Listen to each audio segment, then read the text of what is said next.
Everybody, what's going on? It's Mitch from We in Tennessee, and happy Resurrection Day today for all of you guys.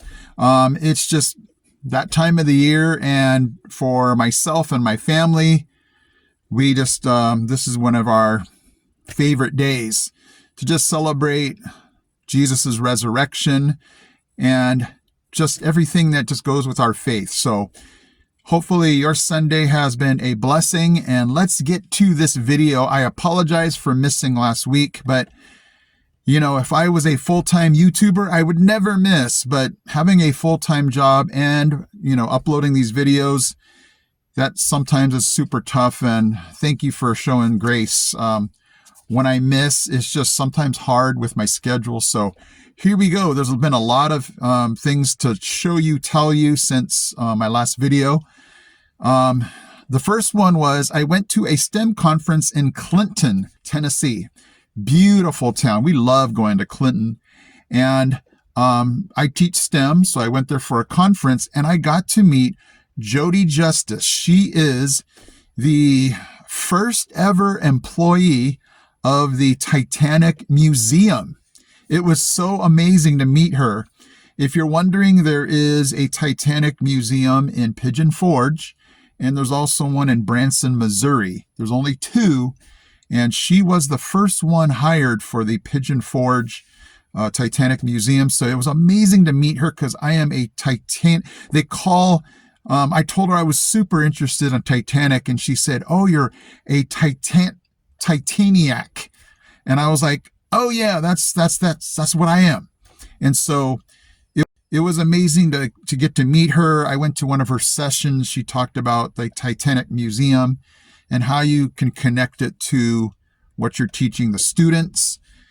Her most amazing story, I was just mesmerized by all of her stories, but she mentioned a Reverend John Harper, a British Baptist minister who was on the Titanic, a widower, 39 years old, and she tells of his story. In fact, you can look the story up too, of when the ship is going down, he's trying to evangelize to the folks as the ship is going down. He gets, you know, obviously when the ship goes under, he's in the water with everybody else. And the story is that he is, even in this moment of panic, is trying to save people. He went to one person who was floating on debris and basically said, you know, "Have faith in my God. Here's my life preserver. You're going to need this more than I am."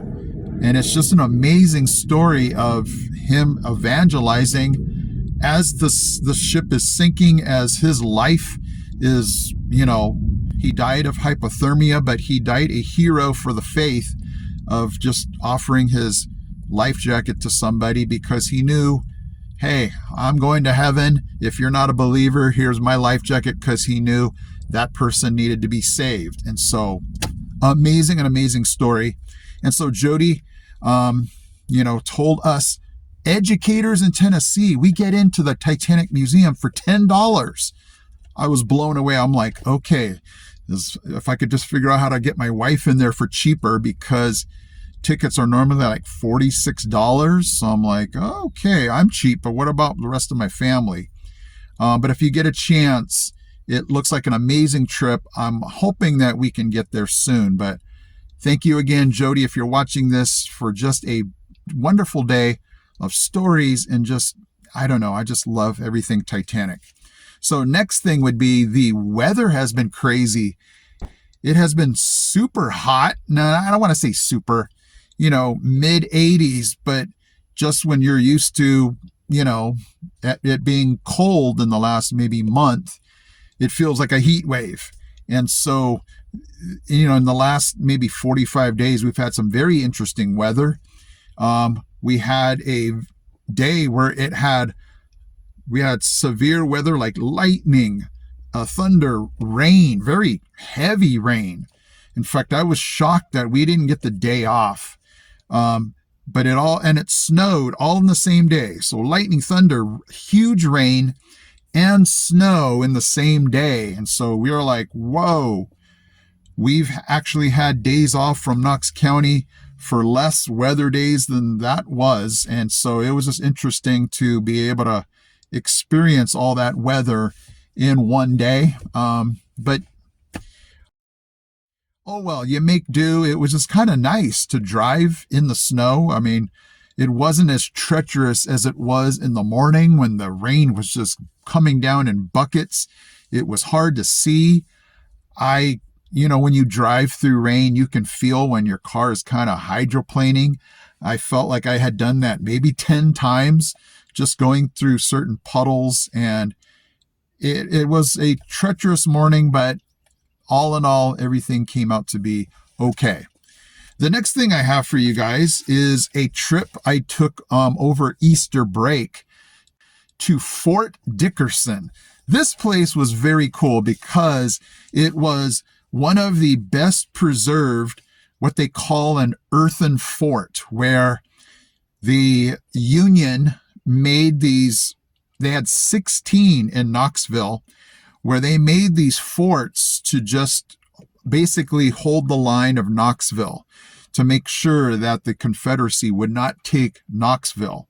And so in the fall of 1863, the Union Army was attacked. Now, when I say attacked, it really wasn't necessarily a full-on attack because of where Fort Dickerson was located. It was a lot farther south than Fort Sanders. Fort Sanders had a lot of, how should I say it, action, deaths, injuries. But because of the location, a lot of folks, though the Confederacy actually never had a chance to really seriously attack Fort Dickerson. But General Joseph Wheeler commanded his Confederate Army on November 15th, 1863, to try to take Fort Dickerson, but had to quickly take away and retreat because of Fort Dickerson's terrain. When I visited this place, I was like, wow, this place is really high. It's like 200 to 300 feet above like street level. So I was just picturing myself, trying to attack this place, and it almost seemed impossible because of the steepness of the terrain. And put that together with all of the ditches and trenches that they had built to basically fortify this fort, to make sure that if they even got a chance to get up there, it would be super hard to get to the actual fort. So because of the artillery also, and what was really neat was you can actually see the embrasures still there, where they had actually dug out part of the trench so that the cannons could fire through them. That was really cool to see. And that's why this place was so intriguing to me, is that it was one of the best preserved forts out of all of the 16, in fact, in the whole United States, where you can actually see where they had built the trenches, where they actually had cut out the embrasures, and it was just so incredible to see. So Fort Dickerson, what I had actually done, and if you're planning to visit Fort Dickerson, don't do what I did. I came from the west, and I actually, unless you are interested in the Fort Dickerson quarry, that was actually very cool to see, because I had seen pictures of this place, and I'm like, hey, I'm in the wrong spot, because I wanted to see Fort Dickerson, but it was really neat to see the quarry and where people actually swim and actually jump off. There actually have been some deaths at the quarry because people, were being unsafe. But the quarry was a great place to see. But I should have come to Fort Dickerson up through Chapman Avenue, like you were headed to the Sun Sphere. That is where the drive up the hill and through the gates and to Fort Dickerson was a lot faster than I actually had to go around and kind of take a detour to get to the actual fort. But anyway, it was a great place to visit, and I highly suggest, if you're a Civil War fan like myself, to see this place.